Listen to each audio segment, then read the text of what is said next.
Good morning, everybody. It looks like it's 11 o'clock, so we'll get started.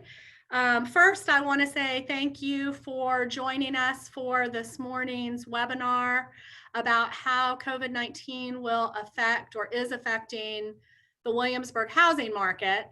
The reason for our seminar this morning is we have had so many people wondering, what does this mean for real estate?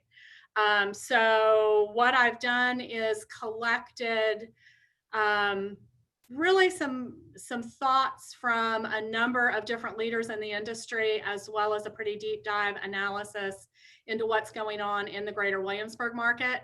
And so that's what we're going to talk about this morning. So by way of introduction, for those of you who I don't know, my name is Liz Moore, and I have been in the real estate business since getting out of college in 1984. So I realize that dates me a little bit, but hopefully it also will be relevant in that I've been around the block a few times and experienced a number of different real estate markets. And I think that that's an important perspective right now as we gauge where we are and where we think the market is going. So for today, the statistics that we're going to talk about are what we refer to as Greater Williamsburg. And so Greater Williamsburg for this exercise is defined by a 3 zip code area: 23185, 23188, and 23168. We also have branches in Richmond and on the peninsula, and so I may talk a little bit about the differences in some of those markets, but the statistics that you're going to see today are basically for Greater Williamsburg. Before I dive into that, I'd like to introduce my marketing director, Lynette Tully, who is hosting the call. So hopefully you see her up in the corner. She is going to run the PowerPoint for me, and she also is going to monitor chat. So as we go through, if you have a question, for those of you who are not familiar with Zoom, there should be an icon at the bottom of your screen for chat, and you can pose a question, which she will keep an eye on, and we can answer questions throughout the presentation. I'll also leave a little bit of time for that at the end. So let's dive in. The first slide I want to show you is what the market was like before the virus. So these are March statistics for the Williamsburg Association of Realtors. And you don't need to be able to see all the detail. And if you're interested, I'm happy to send you a copy of the PowerPoint afterwards so that you can study the statistics. But in a nutshell, the market before the virus hit was absolutely on fire. In our Williamsburg office, we posted 108 sales in March, and we typically post somewhere between 60 and 70. So it was a record month for us. We were very fortunate that even after the virus struck, we were able to pivot pretty quickly and actually got most of those transactions closed. But I think it's important to realize how strong the underpinnings of the market were before we went into this.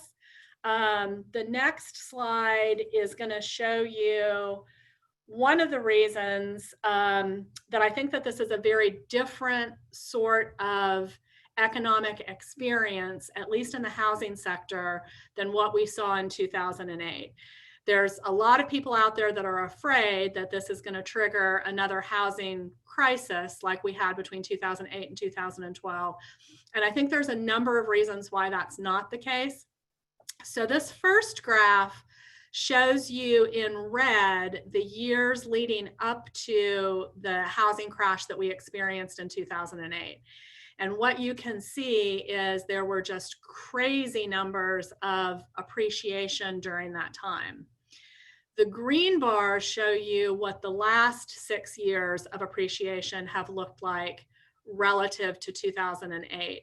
So we typically say in the real estate business that anywhere between 3 and 6% is a pretty normal rate of appreciation. And so we've been really within that benchmark for the last 6 years. The next slide is really, I think, this really gets at the heart of the matter. In 2008 and in the years leading up to the crash, just about anybody who was breathing could get a mortgage. We saw some crazy things in the lending environment. You didn't have to document income. You didn't have to document necessarily that you were working or assets. And that was really asking for trouble. You can see on this slide, relatively in today's climate, it is a totally different story. And actually, since the virus, the mortgage markets have tightened even further, but it definitely doesn't look anything like it looked back in 2008. Next slide is where our biggest problem is in the market right now. What you see between 2006 and 2010 is that we had a ton of inventory on the market. At one point, we had over 12 months of inventory on average. And in some of our upper end neighborhoods in Williamsburg, we had several years worth of inventory. Nothing could be further than the truth from that now. We actually are experiencing a significant shortage of inventory. In Williamsburg, we're hovering right around 3 months of inventory, but for every new home that comes on the market, there's a line of buyers waiting to get in and see it. Our Richmond market is actually even tighter than that. Our Richmond market is experiencing less than 1 month of inventory, which is really crazy. It's not unusual for them to have 11, 12 offers when a property comes on the market new. But so we'll talk about this in a minute. I think that the inventory situation is one of the reasons that the housing market is a real bright spot, because it's a good time for sellers to be able to capitalize on the supply and demand equation that is definitely balanced in sellers' favors right now. The next slide is one of my favorites. The equity situation in America right now is a very, very positive thing. This has happened for a number of reasons. Because people were so upside down after the 2008 recession, or during that period between 2008 and 2012, they stayed in their houses longer, where typically people would move every 5 to 7 years. We saw that range move out to 8 to 10 years. And that gave people an opportunity to really build some equity in their properties. Almost 40% of American homes today are owned free and clear. And that's really, really remarkable when you compare it to the 2008 to 2010 period. And then an additional 27% of American homes that have mortgages on them have at least 50% equity in their property. So there's definitely a lot of equity out there that's putting sellers in a good position for when they do decide that they're ready to move. So given all of those things, I think it's safe to say that this Corona situation is not going to mirror the 2008 recession. But let's answer the question how long we think the recovery is going to take. So on the next slide, I want to start by making the distinction. What I'm talking about today is the housing recovery, which is really different than the economic recovery. That is obviously a lot more complex, but there are really 3 potential forecasts for what the recovery, the housing recovery, will look like. The first one is a V-shaped recovery, and what that means is the economy experiences a sharp decline, but it's a very brief decline, and it really bounces back relatively quickly. The second type of recovery is a U-shaped recovery, where the decline is more gradual, not quite as severe, and the recovery that follows is definitely more moderate and takes longer. So in a U-shaped recovery, the market would bounce along the bottom a little bit longer before it begins the recovery. And the last type of recovery is obviously the one that we all pray we don't experience, which is an L-shaped recovery, where you have a steep decline followed by a long period with no bounce back in the housing market at all, where it really could take a number of years to get back. So I have predicted since the beginning that the housing market, particularly in our local markets, would experience a V-shaped recovery. The next slide will show you what some major economic institutions or financial institutions are forecasting. This is Goldman Sachs, JP Morgan, Morgan Stanley, and Wells Fargo. You can see their different take on the market. 3 of the 4 believe that the housing market is going to bounce back by the 3rd quarter this year, which is almost here. Wells Fargo was the only one of those 4 institutions that thought it would be the 4th quarter before we saw that bounce back. But all of these particular predictions are predicting a V-shaped model. It's just a matter of how quickly. And that is actually exactly what we're seeing. So let's, well, actually, let me talk about unemployment first. Lynette, if you go to the next slide. So the unemployment issue is probably the biggest concern in terms of the housing sector at this point and what the recovery will look like. This chart shows you what the Great Depression looked like and what the recession looked like in terms of how long it took for unemployment to reach the pre-crisis level. So in 2008, that was a 9-year recovery. It was a long time before unemployment was completely back. In this case, again, most of the financial institutions are predicting that we'll have a deeper unemployment issue, obviously, because we've had to essentially shut down the American economy for a few months. We're going to have a deeper recession in employment, but that it won't last as long. Most of the projections for those numbers to get back to pre-crisis levels are 2 years. Obviously, there's a lot of uncertainties in terms of whether or not we'll have a second wave, how that will affect unemployment, how that will affect furloughed workers. One of the things about unemployment that I think is important for us in Williamsburg is we're somewhat insulated from this compared to the larger metropolitan areas. Because we've got a strong retirement population, because of the school employment, the military employment, there are fewer concerns here than there are in some other areas. A lot of the folks that have been affected the most in Williamsburg are actually profiles of people that would be renting rather than buying. A lot of the restaurant workers are a great example. That has obviously been an industry that's been really hard hit in the unemployment sector. A lot of those folks are not necessarily homeowners. So while obviously it's a concern and a problem, it has not affected our market as much as I think we were concerned that it would. So next, I want to talk for just a minute about the mortgage climate. It is fascinating to look back at the average interest rates when you look at the different decades. I got my license in 1984, and in the middle of the 1980s, interest rates were actually 14% when I started selling, and sellers were paying 3 points, which today just seems crazy.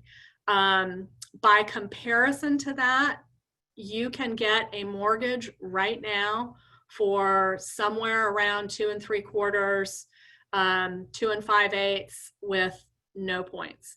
So it is an absolutely incredible time from a financing standpoint to be able to be buying a house. And I think because of that, that is one of the drivers that is keeping buyers flooding into the market, because nobody knows how long that's going to last. I mean, obviously, as the economy begins to recover, interest rates at some point are going to begin going up. And there's a lot of people who are determined that they're going to take advantage of those low interest rates. One other quick note on the current mortgage climate, I mentioned earlier that it is a lot tougher now to get a mortgage than it has been in years past. Particularly since the coronavirus, a lot of the mortgage companies have reacted to that by increasing their credit standards to be able to protect against a situation like we had when we had the crash in 2008. There's also been a number of questions about forbearance, and what that means is a number of our financial institutions have allowed their borrowers to put their mortgage payments on hold throughout the virus crisis while they were furloughed or unemployed. They had up to 3 months where they didn't have to make their mortgage payments. Now, once they are on the other side of that, they will need to repay that money and be making their mortgage payments for another 3 months before they will be eligible to purchase a house again. So I think that's another important consideration, because those folks will not be able to immediately come back into the market, but I'm expecting them to come back in the market once we cross that 6-month threshold where they've been making their payments long enough that a mortgage servicer is going to be comfortable loaning them a new mortgage again.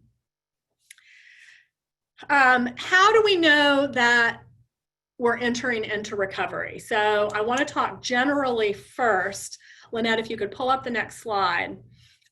This comes from the chief economist of the Virginia Association of Realtors. And these are the 5 things that she's looking for before she says, okay, we definitely have hit a trough and we're in the V-shaped recovery. Number 1 is obviously the slowdown in new COVID cases. We have been fortunate in that regard in Greater Williamsburg in particular, but also in Virginia. If you monitor the VDH website, cases here have been going down for a number of weeks now. Number 2 is the end to the stay-at-home directive.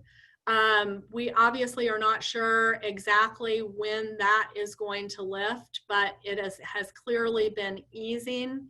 And we have definitely seen a corresponding amount of activity back in the market as people are getting more comfortable leaving their homes.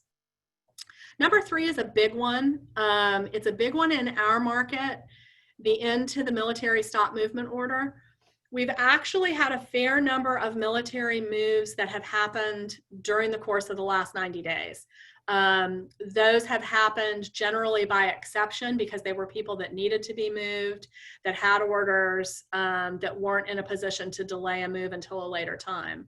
But when the official stop movement order is lifted, I think that's going to add an additional surge of buyers into our market.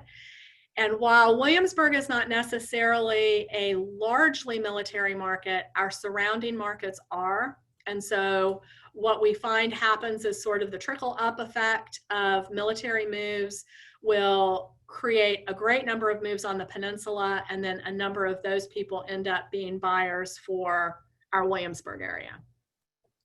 Number 4, stabilization of the mortgage market. This has definitely already started to happen. The first month after the virus struck, everybody was scrambling. There was a lot of uncertainty about programs and credit scores, and lenders were trying to figure out how to protect themselves. That has definitely calmed down. We are seeing pricing that is more in line with what we were seeing in March before the virus started. And then last but not least, obviously, is furloughed employees returning to work. We are obviously beginning to see some of that already, and I think we will see more of that, continue to see that over the summer. So all of those signs are definitely headed in the right direction. So I want to share a little bit about what my predictions are for what we're going to see now going forward on both sales and pricing. So the next slide is exactly the same outlook from a real estate statistics standpoint that I showed you in the beginning of what the market looked like in March. In May, our listings were down 29%, and that is significant. So that's a third fewer listings that are coming on the market. However, our pending sales were only down 8% and our closed sales were down 12%. So although it might be hard to believe, pending sales for the year and closed sales for the year, if you look at the big picture year to date, are up in 2020 over 2019, even considering everything that we have been through for the last 90 days. I think the next slide actually is a picture that makes it easier for you to see what's happening. Each bar on this graph represents a month's worth of under contract sales. So you can see that on average, the Williamsburg market is selling about 140 houses a month in those 3 zip codes. And it is not unusual for us to taper off at the end of the year. Starting in October, the market generally goes down in November and December, January and February, and then begins to come up in the spring season. But if you look at this year, it's crazy. Even January was above average in the number of sales that we had. You can see where the market fell back in April. So we had that record month of transactions that were already in the pipeline when the virus struck. Then the market tanked in April. So we definitely saw it go down, although it did not go down below what an average month is. And then you can see that it has bounced right back up in May. And June activity, although it won't be reported until July, is going to be an even better month than May, which is unusual. Typically, May is the peak of our real estate cycle for under contract homes. So we are definitely seeing a V-shaped recovery. As I mentioned earlier, the biggest challenge that we have is not enough inventory, which means that it can really be a great time to sell your house. So the next slide asks the question, should you sell now or should you wait? And I think the answer to that is very individual depending on your circumstances. The first question is obviously, why are you moving? Do you need to move? Is it a relocation? There are definitely people out there who have had business as usual and not been in a position to be able to time their move. Are you high risk? So for some of our elder clients, for some of our clients who are immune compromised, where the virus exposure is a bigger risk than other clients, I think that's definitely something that you've got to take into consideration when you're making these decisions. We are limiting in-person showings right now. The buyers who are in the market are really the more serious buyers. And so you've got to ask yourself, are you comfortable with having people in your home looking on a showing? If the property is vacant, obviously that's one consideration. If the property is occupied, we are being very careful in how we're showing property right now. And I'll talk about that in a minute. But if you're going to put your house on the market, obviously you've got to be comfortable with it being shown, even though it won't be as much as it may have been in previous markets.